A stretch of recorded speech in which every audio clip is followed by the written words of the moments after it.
everybody, I am here today with Ron Schwartz of Embrace Home Loans, and we are here today because I actually met Ron by working with a client on a construction loan, and that led to going to some of his lunch and learns, and his classes on bond loans were just so helpful. So I just thought we should invite him here today, and thanks for coming. It's a real pleasure. It's a pleasure to be able to present these programs. I don't think they get enough publicity.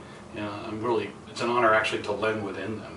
So let's go ahead and talk about which ones are most interesting to you. Definitely. Well, let's start. What is a bond loan? Yeah, that's a good question because it's sort of a lender's term. For lack of any better term, the English term for it is a loan that helps you with down payment and settlement costs, usually provided by a state or local authority, and is able to be applied to either the down payment or the closing costs or some of both when you purchase your first home. Okay, great. And so let's start talking about some of those various programs in our area. What about the Maryland Mortgage Program? That's one that we hear a lot about. It's also probably about the biggest one in our area. Maryland Mortgage Program obviously is provided by the state of Maryland, and it has several options that go along with it, but the core of the program is a first mortgage loan through the Maryland Community Development Authority, as well as a second loan we call a DSEL, which is a down payment and settlement cost assistance loan program of about $5,000, and it's available for use anywhere in the state of Maryland. There are income restrictions for the most part, but there are also some areas in the state where there are no income restrictions. You have to talk to a qualified lender like myself to find out where in the map that falls, and that's the basics. There are some other add-ons, however. I think you had mentioned House Keys for Employees is... Yeah, right. So House Keys for Employees is a great example of an add-on to the program where an employer can actually match or be matched by the state. So if, for example, I know one of the participants is Under Armour.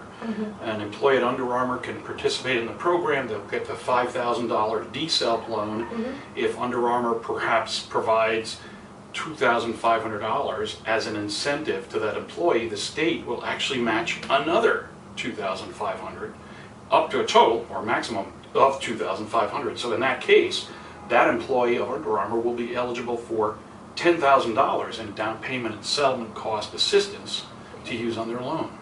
So another popular loan program in our area is DC Open Doors. Can you tell people a little bit about that one? It's incredible, actually. It's, to me, the most progressive thing I've ever seen come out of DC in my market. So coincidentally, we're here in my DC office at Farragut North. It's a good place to talk about DC Open Doors. DC Open Doors is a 3 or 3.5% down payment assistance program with a first mortgage from the DC Housing Finance Authority. It is extremely progressive in that after the 5th year of home ownership, these second liens for down payment and settlement costs are actually forgiven on a pro rata basis. So if somebody buys a $300,000 first home, $9,000 of the DC Open Doors money is given to them at settlement. Now it's placed on the home as a second lien. It's actually a loan with no interest and no payments, and by the 5th year it's fully forgiven. It's their money. That's incredible.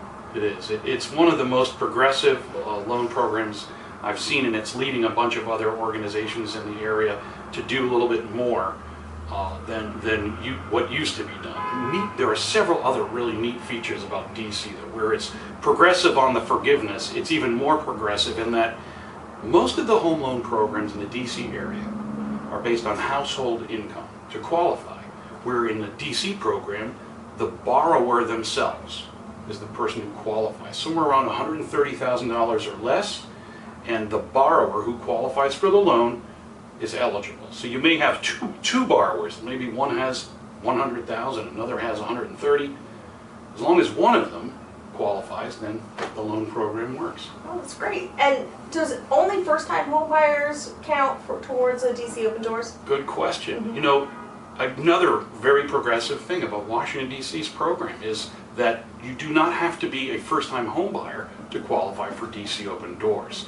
However, you will have to be in the position to only own that home that you are purchasing at settlement and beyond. So if you have a home today and you're in Boston and you're selling that one to move here, that's totally fine. You don't have to be a first-time home buyer. Or even if you're moving down or up in the city, as long as the home you live in today and own is sold immediately prior to your new home, you're good to go with the DC Open Doors program. Okay, great. All right, so what if we want to leave the district, we want to head out to Montgomery County? What are some of the programs that are available in Montgomery County? Well, there are quite a few available in Montgomery County. The most notable is the Montgomery County Housing Opportunities Commission offers a first mortgage loan program and 2 second mortgage loan programs that can be combined. So we have a 3% down payment assistance program, and we have this unique program called the 5 for 5 revolving closing cost program. We put them together and a homeowner could have as much as $15,000 or maybe even some cases $17,000 to add into their mix for use as down payment and settlement cost assistance. Awesome. And you know, I heard the city of Gaithersburg also has a similar down payment assistance program. It does. In fact, really interesting. They've just come out with a program based on the map location of the subject property. The city of Gaithersburg will offer someone who qualifies as a first-time homebuyer in the city of Gaithersburg up to $25,000. Some areas $12,000. It's based on the census tract, which is a mapping system that I can look up a property on as a qualified lender in the program. But that loan can be combined with anyone's first mortgage loan program as long as the lender, like myself, is qualified to lend in the program. I happen to live in the city of Gaithersburg, so I'm particularly proud of the work we do there. And it's extremely progressive, and $25,000 can make a tremendous difference for a first-time home buyer. Particularly a lot of folks we work with aren't really prepared to take on not only the mortgage but all the surprise expenses that come up. So we like to see them use that program to also maybe ease off a little and put a little more money in savings as they purchase their first home. Okay, great. The city of Gaithersburg isn't the only city that has its own programs, correct? That's right. The city of Rockville has had a program that can be combined with HOC and some others, and Maryland Mortgage Program. They've had that for a long time, but most progressive, shocker, Tacoma Park, my heroes, just come up with their program as well, and it's available to first-time home buyers in Tacoma Park. These incentives are there to help folks choose to purchase homes in these jurisdictions, and I think it's just a great idea. For example, I do sit with a lot of interested parties at Gaithersburg. We talk about these programs as a way to stabilize our tax base, help families and incentivize them to buy in the city and move up. Properties will become available because those folks that buy their first home are likely going to buy a larger home, and the larger homeowners are going to go to their next home as well. So we find these to be really aggressive. Now, well, still further up, we have a great program in Frederick County as well that I can tell you more about another time. Okay. But know this, wherever you are in the state of Maryland, there is some down payment assistance money to assist you. There is even more opportunity for veterans, and certain jurisdictions have no income restrictions for some of these home loan programs. So for example, I know Brunswick, Maryland is an up-and-coming place where we have no income restrictions, and you can buy a property there and use these programs even on your second home. So what if we want to leave Montgomery County? Let's head to PG County. What are some of the programs there? Because I know you just took a class. It's funny you should say that. I was just in the class for the new program in PG County, which we call the Pathway to Purchase program. It's unlike the prior program, which was called the My Home 2 program. The Pathway to Purchase programs come in and replaced it. My Home 2 ended December 31st of 2016.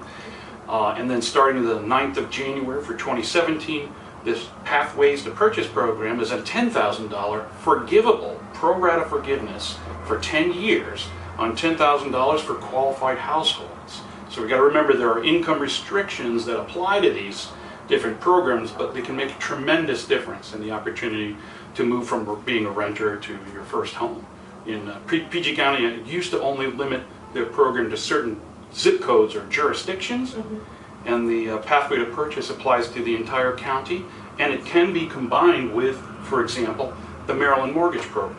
Okay, great. So we can do a lot of things that really make a big difference. If folks might be sort of waiting on the sideline, oh, I just can't seem to get that down payment put together, they need to talk with you and see where we can get them into one of these programs. Okay, great. And I also heard that there is a certificate that you can get that will help you with decreasing your income tax on the property that you have. And you've done it again. You've really done your homework. You know, in Maryland and the District of Columbia, there is a mortgage credit certificate program. I want you guys to write that down. Mortgage credit, MCC, mortgage credit certificate program.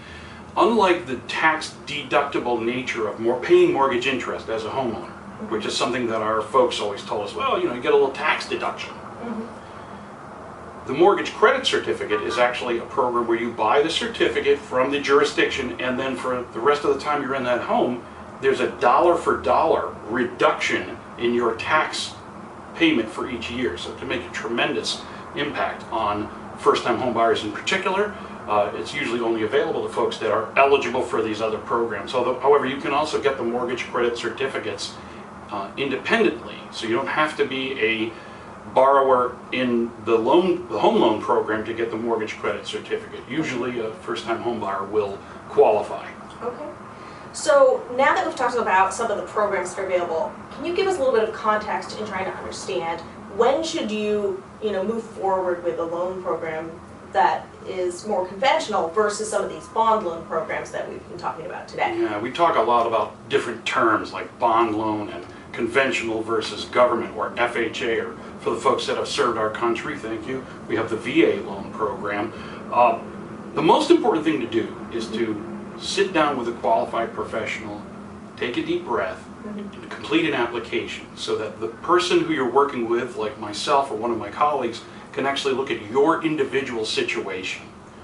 Only by doing that can we determine which of these best suits your needs, where many folks will wait until 3 or 4 years where they could have purchased a home using one of these assistance programs, and some families need some time to get their credit online or do other things. The main thing is to jump in the pool today and start treading water with the rest of us, because until you take that first step, we don't know what you qualify for. So just about anyone with a decent credit should qualify for some of these programs as a first-time home buyer in particular. Okay, great. And does this process take any longer to do in terms of when you're going through that initial pre-approval process before you actually get under contract? Yeah, there's an important difference between the pre-approval process and the contract to funding process. So the pre-approval is not any different, really. We find the pre-approval process where my process allows us to disclose the loan package. We take in the full loan file, and we actually approve a loan before the borrowers go out and look at a house. That process is the same whether you're buying your 5th home or whether you're buying your first home. But what program you choose, if you should choose a bond loan program like we've talked about here today, may require you to take a little more time in that second phase, which is the contract to funding phase. For example, we like to say that the PG County program, they're going to require 21 days in addition to my standard loan process. That's what they've trained me on just last week. Okay. So Maryland mortgage program, same thing, takes a little bit longer. We're not going to be able to comfortably close a 30-day contract on a program that requires some additional timeline for the use of the bond loan. Okay, great. Well, I hope that this has been helpful to you, and thank you so much for coming in and clarifying it. Thanks for having me. Yeah, appreciate it. So I hope that this was helpful in understanding some of the programs that are available in the DC area, both inside the district and out in Montgomery County and PG, and all of Maryland actually. There's quite a few programs available, and more than we've talked about today. So if you're interested, you definitely need to talk to a lender early in the process so that you can see whether or not you're a good candidate for any of these loans. All right, well, thanks so much again. Great to see you. Thanks for coming in.